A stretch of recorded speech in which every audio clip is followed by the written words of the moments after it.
truthfully, I felt utterly confident.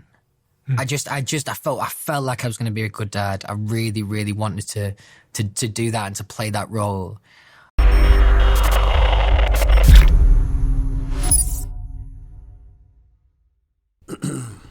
What's up, gang? Look, we are getting into the last half hour or so of the Diary of a CEO interview with Louis Tomlinson.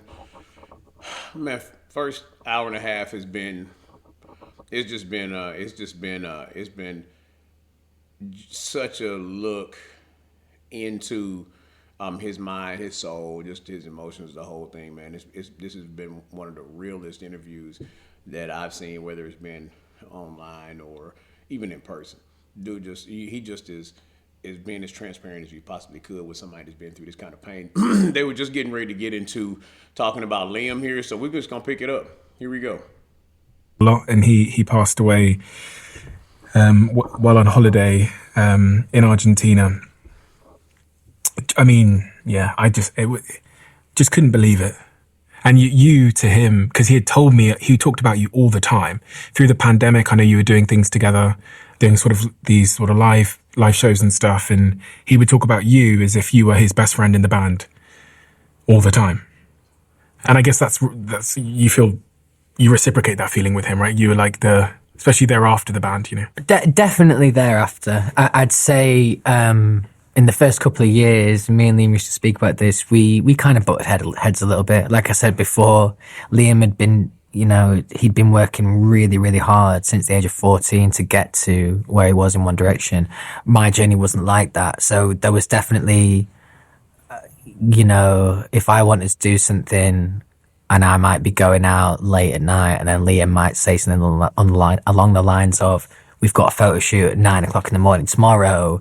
We never saw eye to eye on those kind of things, because I'm just like, well, I've got this amazing opportunity, so I'm still going to go out and, party or whatever. But I think Liam, he came from a very, very sensible point of view, but mostly because he'd given so much more time and energy to it by that point. Like as I said, yes, it was my third audition, but really, they weren't too taxing, the moments of the rejection. I just got on with it and got through it, and it was fine. The only time X Factor was relevant to me was the times when I was auditioning those days. Whereas Liam, it became his life from 14 right up until 16. He'd sang at West Brom Stadium before any of us had done anything. When I put my post up about him, and by the way, it's so utterly challenging that there are just too many words and too many memories. It could just be infinite. The post, I really wanted him to be remembered the way that he should be remembered. But this, I could just go on and talk all day about how amazing he was. But I think we all looked up to him. If we were, I don't think I would have been brave enough to say at that age when I was in the band. I think I would have had too much pride. But we all looked up to him massively for the reasons that I just stated. He was vastly experienced before any of us had done anything.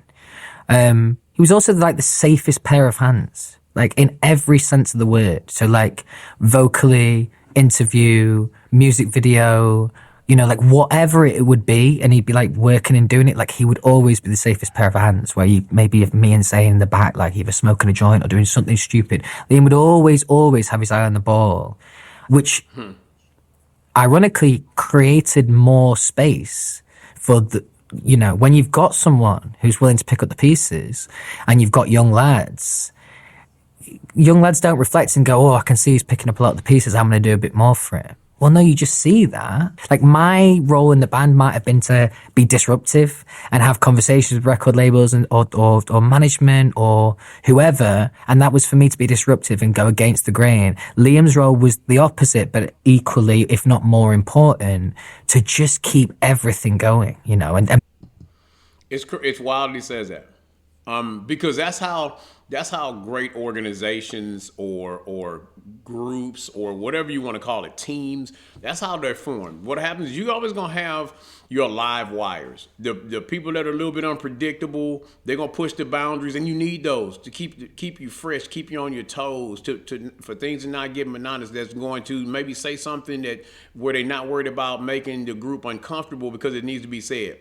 But equally as important is the person that you can count on to set the standard or the baseline to keep things on track.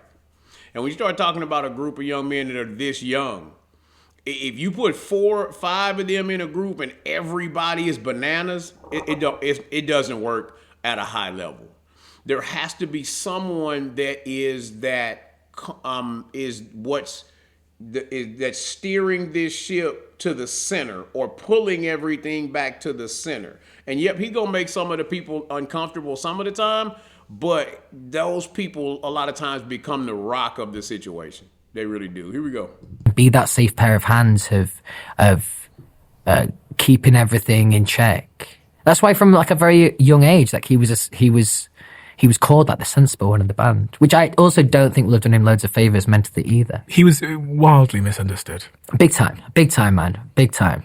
And oftentimes people maliciously misunderstood him, which was hard. You know, it's hard. I don't know if I have the right words for this, but if you knew Liam Payne and then you went on the internet and saw the way that he was described when, you know, certain moments in press, there was that interview he did in LA and things like that. Yeah.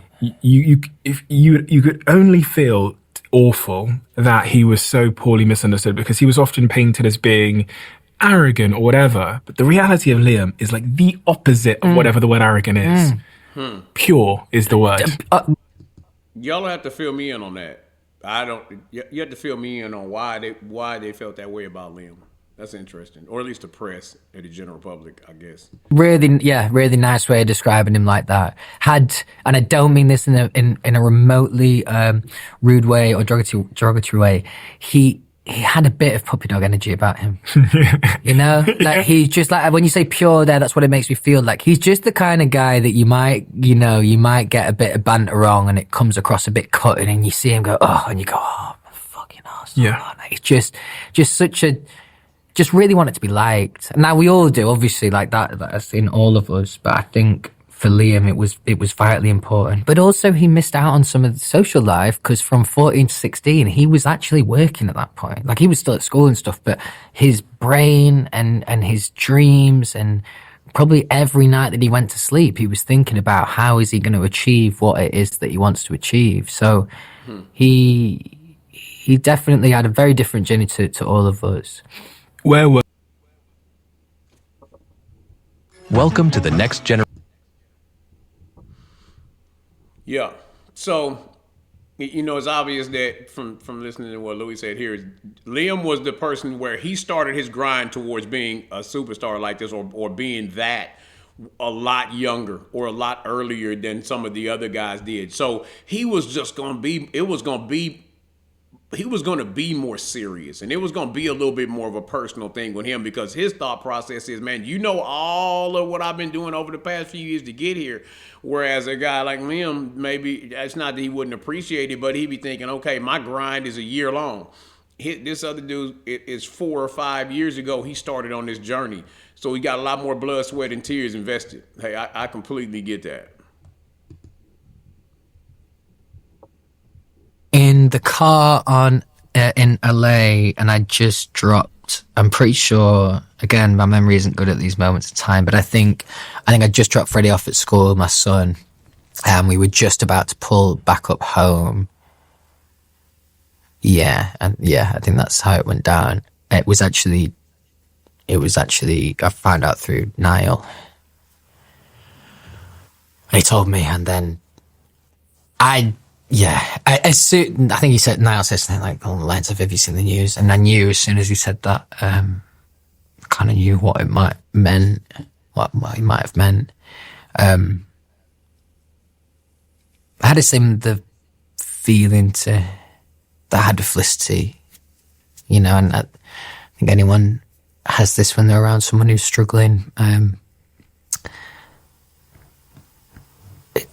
my 150% wasn't nearly enough. And that's where it's my own arrogance thinking that I could have helped, really, because it was so much deeper than what I could have done for him.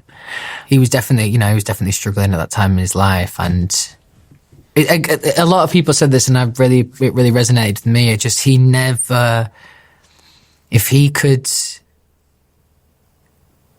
just see, just for 5 minutes, just live in your head or my head and see how we perceive him, he would be so shocked. Mm. I said earlier in one of the previous pieces to the reaction, the Dark to Light song, that is the actual hook. The chorus in the song is exact. Now there's no doubt and y'all probably already knew, and it was obviously, honestly, to me to tell that who, that's who he was talking about, because I didn't know about the sister at the time. But he says in Dark to Light, if you could see, I wish that you could see what I think of you through my eyes. I hate that I didn't get a chance to tell you what I truly think of you. I wish that I would have been able to do more and really show you who you are to me. He says that the whole song, that's the premise of the whole song, which makes absolute sense. Here we go. He would be like, honestly, but like, even the fact that you two were friends, and I didn't know about that until you mentioned it, Soccer, or maybe he mentioned it loosely. He would have loved that. He would have loved that. You would have been someone definitely that he would have felt really like proud to know, and like, because you come from also a very credible space, and that's something that was always really important to Liam. Business, very, very important to Liam. So the fact that you saw him, like, that would have meant the world to him, definitely. He very, very misunderstood. But I think also the fact that he was misunderstood is because he was, like I said before about all of our solo endeavors. When most bands or artists start out, they do a development stage for 6 months, 12 months, 18 months, 2 years.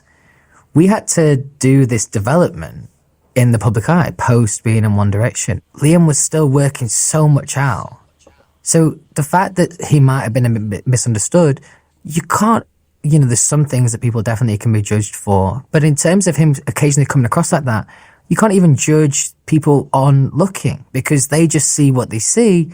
But in reality, that's just someone navigating, almost in the way that if you went down to university and just people watched for 2 months, you would see some stuff, of people that were struggling with some things and whatever, or complete walking contradictions. You'd see someone in the first year who says that they swear by this brand and they'll never wear this brand, and the next year they'll be wearing said brand.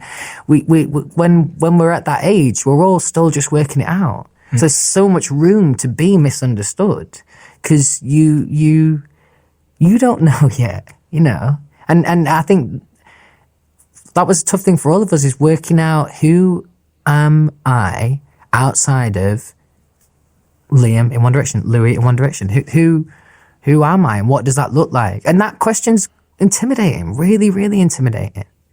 You lose a friend there, but you also, in some respects, it's grieving the band again, is it not? Is it not? You know what I mean? It definitely brought up feelings like that. Look, there's now only 3 other people on the planet that can deeply understand my professional journey. Like, you never say never, right? But never, like, I can't ever imagine. I'm not sure it would be right to him. Like, say, sake of argument, 25 years time, it's like a fucking Oasis thing. They offer us an arm and a leg, and they're like, come back and do this many shows.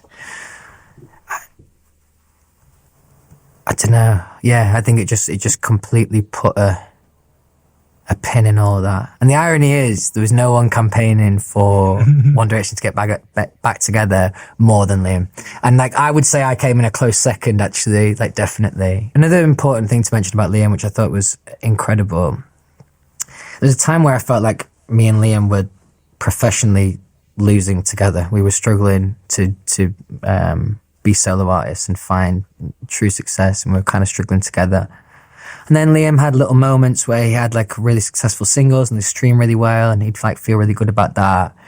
But at that time, nothing was really working for me in my job. So I was really proud of him and I'd message him and stuff.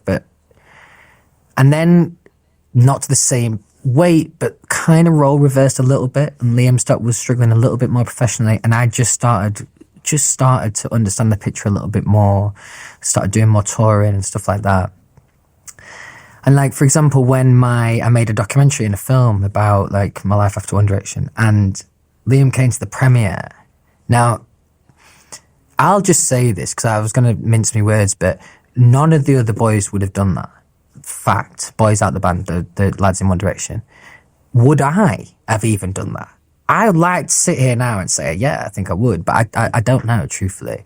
And the point being that me empathizing how I was a couple of years prior to that, Liam was sat in a cinema watching a film about how I'd been successful in the last 12 months when he was struggling with his own things. And it's something that I'm not sure I would have been brave enough to do. I'm not sure the other boys would have. And basically all that is, to sum that up, is just utterly putting himself second. There's no way that wouldn't have had a certain kind of weight on him. Because as you said, we're all human and we naturally compare. So, you know, there might be things that were happening there that he was wanting for. And I think just the fact that he turned up on that day and was there for me, and I just did the role reverse in my head and imagined that. I just imagined how challenging that could be. And it's just a real testament to Liam. And he couldn't have been more happy. And it's another great example, right, of this, of where the fucking internet it's just a horrible place at times.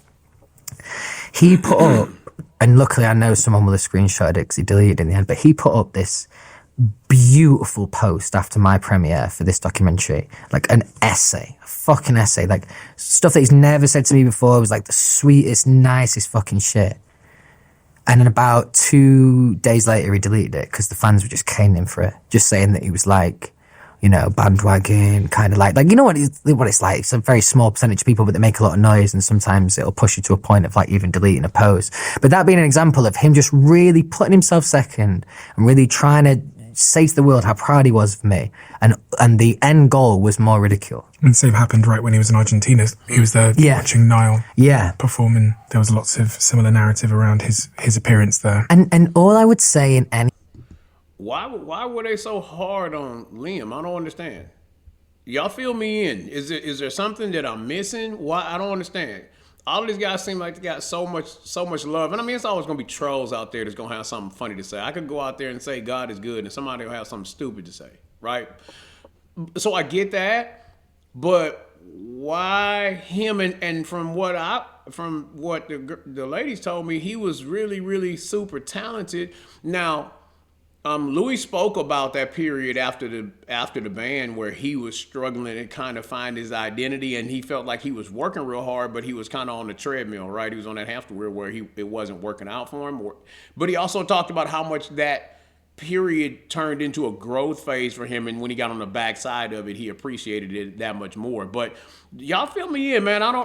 Fill me in on why because as a collective, they had so much love. Fill me in on why individually Liam took such a hammering. I don't get it. Any regard like that, not just Liam, in any person like that, after you judge, because sometimes it's human nature to judge, after you judge, just give those things just a little bit more thought. So take the tour thing, for example, and he's at the tour show and people were making comments of how much he was loving the attention. On the surface level, that's someone who wants attention. If you just look a little bit deeper, that's someone who's just been in the biggest band in the world and wants those situations again, who hasn't had those live situations again and craves for them. The reason also Liam could be misunderstood is because he didn't really operate with a filter, you know? So he would just feel something, say it, and there you go. Is there anything else that you've been meaning to say? It's a great provocative question, that. Because that always is, right? No, there is.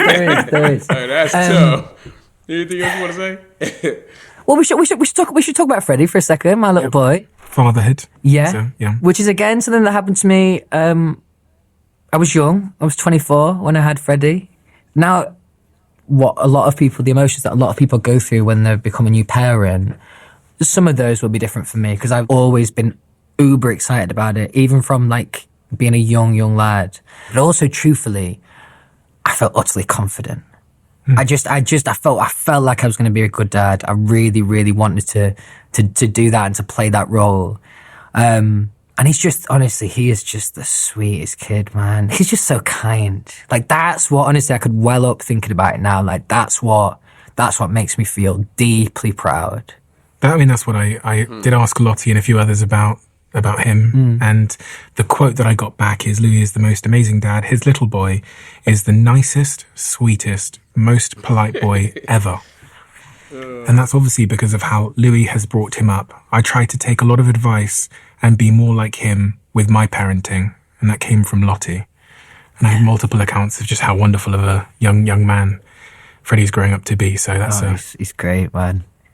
I tell you what, I'm at this age, 33, a few grey hairs on my head, starting to be a bit more aware of my age, feeling a little bit older. There's nothing that makes you feel better than when I go pick him up from school. I am a young dad. Like, for that age group, I'm still a young dad. So, yeah, it's good for my ego as well. The other thing... Hello, That's good stuff. my name is Adam Ferrari, the Chief Executive. Man. Hey, I got to figure these commercials out. I'm glad they ended on a high note. He loves his son to death, man. He talked about, he was out in L.A. Son lives in L.A. And so, Louis splits time, and he's out there with Freddie, and he said earlier, man, when I'm being a dad, I'm a full-time dad, which is, a great luxury to have, to be able to kind of plan your life around. And I'm sure even he can't do that all the time. You're talking about somebody that's an entertainer. Hey, when it's go time, it's go time. But he does have, he has earned the right to be a lot more outspoken about what he wants to do and when he wants to do it, so he can make time for Freddie. And it sounds like 10, hey, we're getting to that age now where, hey, he can rock and roll with dad a whole lot, whether it's, handling a little business and that kind of thing, or them just hanging out, having a great time. 10 is an awesome age, especially if he is as well-mannered and such a great kid, like everybody says, man. You can pretty much have him with you all the time and show him the ropes. So that's cool. You can tell that he that's like his favorite thing going is the dad thing. And he said, hey, at 24, I was a young dad, and I was horrified. So now, of course, I also didn't have no One Direction money either, but for him to say, hey, I always knew I was going to be a great dad. Well, one, he had been pretty much a dad to some people before, you know what I mean, for lack of a better term. But just stay, again, right on par with the individual that he is. Just, hey, I'm fired up about being a dad. I can only imagine, man. He told a story in the last one about putting his kid on the biggest roller coaster at Disneyland. As the first, when they went to try to figure out what he was making. It was funny as hell. Y'all go back and watch that interview. It was crazy. Here we go. Let's see if we can get on the other side of this right here. With Freddie is, it was like the elephant in the room for ages, me talking about like my life and specifically the fame, like specifically like those kind of things. Cause I think to a kid, they just see it in the pure sense of a singer, there's someone who sings and that's that. Mm-hmm. But I think where it became inevitable that I'd have to have conversations with him, it'd be like, say we're out, at Target in America and someone stops me for a photo. Now, I'd like to say I'm pretty good with photos. I'll do them 8 times out of 10. Whenever I'm with Freddie, there is a 1000% no chance. Like, that is just not happening. I don't get enough time with him as it is. I'm always balancing my time between tour and going to see Freddie in the UK. So, like, it's just a flat no every single time. And after, like, the second or third time that had happened, I just played in my mind. I put into bed that night and I was reliving it. And I was thinking, he's going to think I'm a dick. Like, and that I was like, it's really important that, I push kindness on him and respect and seeing the good in people and all of that. And all of a sudden I was doing this thing that was really contrary to what I was trying to teach. So I did have to have a conversation with him about it. But again, you're trying to explain algebra, as I said to you before. When I'm not at work, like, I would be more than happy to like nobody to ever recognize me when I'm not at work. When I'm at work, I'll need it for the promo. Give me a bit of that. But when I'm not at work, like I could go out my way to just never have any of that. Hood up, no one, cool. So when I'm picking up Freddie from school, I am certainly not some guy used to be in this band and this singer. Like, not at all. I am there like everyone else as a father or as a mother. It was last day of term, go to pick him up, I go into his class, and I could just hear what sounded like karaoke, and I'm thinking of all fucking days of me going to pick him up, they're doing karaoke today. And she had absolutely no problem asking me in front of everyone if I wanted to come to the front and do one of the songs. Now, I'm there as a parent, like, you know, that's that. And what's really tough is, in front of Freddie and all his friends, I have to politely decline. Now, I don't really like how that's going to make Freddie feel. You know, those kind of situations are really, really tough like that, where, now some people may well just grab the mic and just took the stage, you know, but, there are moments like that I don't think he's going to truly understand until he gets a little bit older. He's been to a couple of gigs and that definitely added like some context to it all. He came and saw you in California, didn't he? Yeah. When he performed out. Yeah, that was amazing, man. It was so amazing.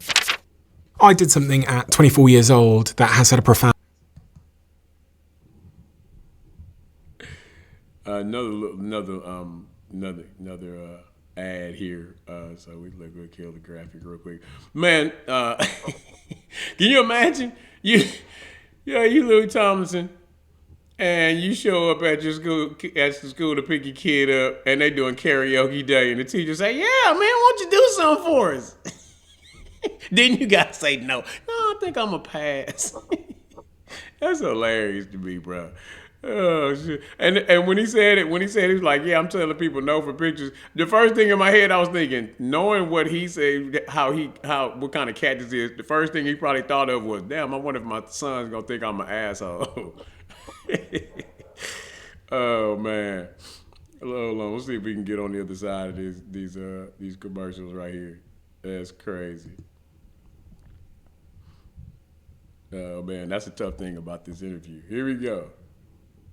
Which I'm very excited to talk about. So you've been working on this album, and I think what's the important context we've had is I'm curious to know how much everything we've talked about today and the season of life that you've arrived at 33, you're now in love as well. Your girlfriend is set out there. I've from all the people I spoke to, you're very smitten. I think your friend from back home described you as being whipped. Was that Nizam? Yeah. Sounds like him. That's funny. And you went Instagram official. Yeah. I saw that post. New territory for me, all that. Yeah, I'm learning on the job. How does that all weave into the music, and how is the music different this time around? Like, what are you thinking going into the studio? Do you know, all those things are so relevant. They are, like, you know, personal life and how happy you are and fulfilled and content. All of those things, of course, play into the record, definitely. I think because of, you know, a lot of the conversation we've just had, there's been a certain kind of weight to the music before now. Like I said, I wrote that song about my mum called Two of Us. And there's just a certain, I could imagine, you know, listening to my first record, like I'd be pretty exhausted after listening to it emotionally. It's like, fucking hell, just put in a couple of nice, happy, fun songs. Man, I'm going to let him tell you, because I'm sure you're about to say this too, but I will say this. One of the things that I took away from the other interview was just how fired up he was about this album, and that it was such a reflection of him being in a better space. You know, but it wasn't true to me at that time. So like, I think now I feel in a comfortable place to be like positive and like happy and confident. You know, that's one thing I was thinking about with this record is like, my intention is just to maybe feel good. I know that's a really cliche and like obvious thing to say, but I'm not sure some of my other music did that. It made you feel, it was honest, it was painful at times, but it didn't feel that good. So I think now I've got this almost like a new sense of life, a new sense of happiness and purpose and fulfillment, all of those things. But also it's something I've, like, the older I get, the more hippie I can get on these kind of ideas. And if I would use an analogy, on the last two records, I had a very small palette of paint of the colours I was choosing from. And a lot of them were kind of darker colours. Whereas on this record, it feels like the palette is a lot deeper. There is a lot more to say, but there's a lot more colour on there as well. That makes me feel really good, because that I must feel good to make that record. You can't fake shit like that, or at least I can't anyway. And how much does love come into all of this? As I said, I'm like You're deeply romantic person. It's also easy to be romantic when you're a creative. You know, those two things are just they're tight. But I think for me, I really struggle to write in a fictional sense. I really, really struggle. So like for me, I have to have been living it. It has to be literal. It has to be real to me. So if I wasn't feeling so good like right now, I wasn't feeling so in love, the record probably would have a slightly different feel to it. Just because it, you know, things like that are in everything that we do, I would say. Real is real. And what is success for you this time around? Like, we talked about the comparison and this and that and all these other yardsticks we can use. And I'll tell you what success is. Success for me is actually successfully computing what the new idea of success is. So I know what my old idea is, but true success for me, and I'm not there yet, is getting to the point where I don't just say, this is my new version of success. I mean it implicitly. And what's really difficult is the music industry is an industry that is A, a numbers game, and B, competitive. Now you can pretend to have this different version of success and you can get there in the end. But the point being that like there are a million different tools in place to pull you to the other side. yeah. It genuinely shouldn't matter where my album charts. Let's just say like go for the UK, for example, where my album charts in the UK. It shouldn't really matter that much to me, but it does. I've not quite got there yet. And I think the irony is I just started to get there on the last record. And the last record, obviously, High Class Problem, I get that, went to number one. And then all of a sudden I'm like, well, obviously I want it again now. So I started to have the answer for what the new thing of success looks like until I superseded my own idea of success. And then I'm like, oh, well, then the barriers just changed. And then you're basically just playing the same game you were before. Where are you in your journey of happiness? Like if you had to plot your life on a timeline of like, you know. Oh, I like that because I never really thought about it like this and it makes me feel good. It feels like I'm on the home straight. Okay, nice. Beautiful. Like I feel like, truthfully, like obviously not what I would have told like my sisters like back in the day or my family or anything like that, but like it was more of a concept. The idea of me getting over this and being truly happy for a long time. It was like a concept as opposed to any kind of form of reality. It was like, oh, well, I'm sure, you know, logically that makes sense in my head, but will I ever get that? I don't know. I now feel worthy for the success that I've earned. And for a long time, I didn't know if I'd ever get there. And I would say this record, this album is the album that I always deserved to make.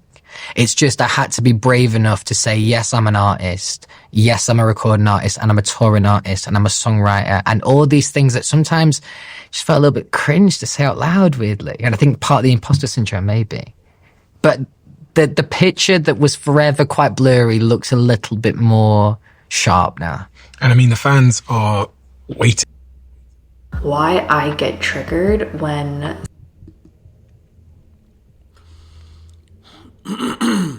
Man, new album is a banger, and it's a journey. You can tell that he was in a great mental place when he made it. A lot of the album songs are upbeat. It's just got a whole vibe to it. But several of my favorite cuts on the album are the ones where he just really, it's a couple on there that's almost got a rock and roll vibe. They just feel so good. Like I'm excited to see him perform a lot of the songs on this album. But it just, you know, hearing him talk about it, that he felt like he was able to step outside some previous boundaries that he had, and the fact that he feels worthy.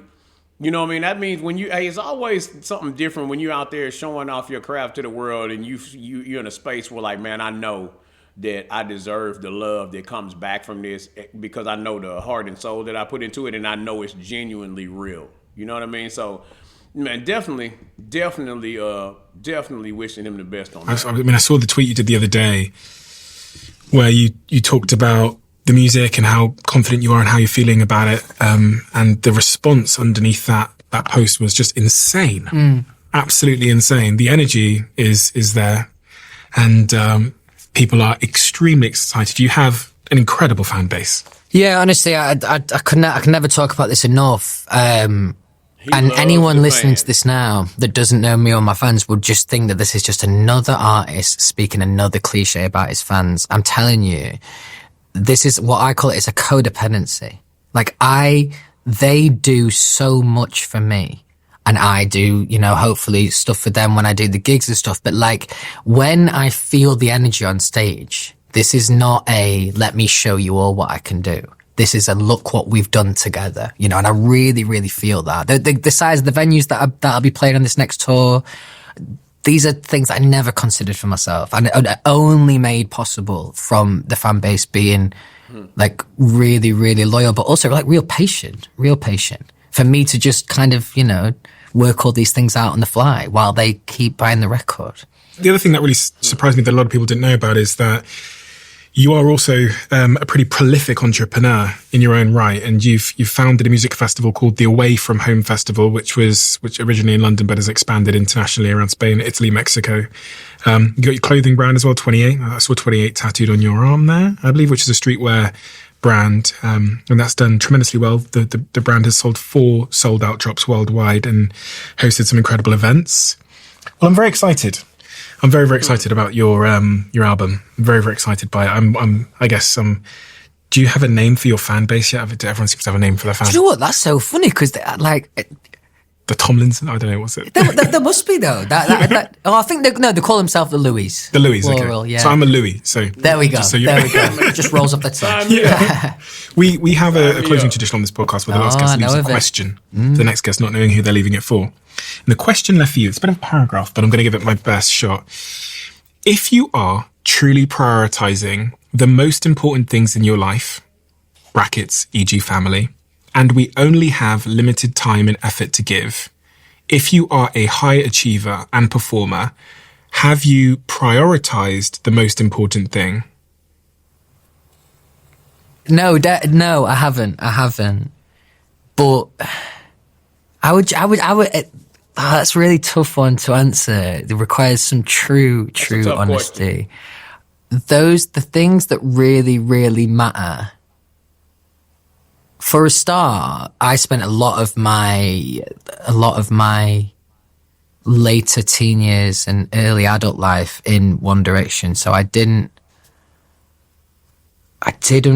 wasn't really in the headspace for the ball to have dropped for how important certain things are. When you're younger, you're super literal, right? Like, if I drink this alcohol and get really drunk and I feel good, then that's good, right? Then you get a bit older and you realize, oh, maybe it's not so good. So like any of those kind of things, I suppose now I understand how important, looking out for yourself is and mental health, but also, I've always been a family guy, but I mean actually deeply cherishing those moments as well. So I definitely could have done that more as a young lad, but I think that's probably the case of a lot of young people, that they probably reflect and think, well, I should have done that more as a young person. But the truth is the ball hasn't really dropped yet. You don't realize how important all those little intricacies are, because also when you're young, everything's so new. So you just like, the allure is so much sexier on the other side. Oh, look, there's a new thing here, new thing here, new thing here. Whereas I think it takes a bit of age and experience to look at those things to go, oh, actually, maybe I haven't been spending my time correctly. Yeah. I mean, you said it perfectly. And it really held the mirror up to me, to be honest, because I think, you said you haven't perfectly prioritized the most important things, but you're certainly prioritizing them more than most people. Because I hear about how much how much effort you put into making sure you spend time with Freddie, and your sister described you as always being family centric. And that's a really, really beautiful thing. Louis, thank you so much. I can't be more excited to listen to the album with all the context that we've described, and also the understanding of where you've arrived at in your life now, and how your perspective has developed, and all that lived experience has poured into a beautifully uplifting, wonderful sound. So thank you so much for the honor and the privilege of being able to have this conversation with you, and just for being a really on and off camera, just a really, really sound guy. Oh, nice one, man. I appreciate that. No, I really enjoyed it, man. It flew by, though. We've been talking for some time. Yeah, it's good, man. Thank you so much. Make sure you. Hey, man, I'm not gonna keep y'all long. Fantastic interview. Again, I got it for the third time. I got to shout out my people in the comments for putting me up on this. Baby, I mentioned too that I really needed to see this. She had seen this before. It took everything in her to not to tell me anything about it and just let me experience it on my own. I definitely am glad I got a chance to do that, man. I will say this: as I've gotten older as a man, you realize that you go from a fan of things to a fan of people. Let me say that again.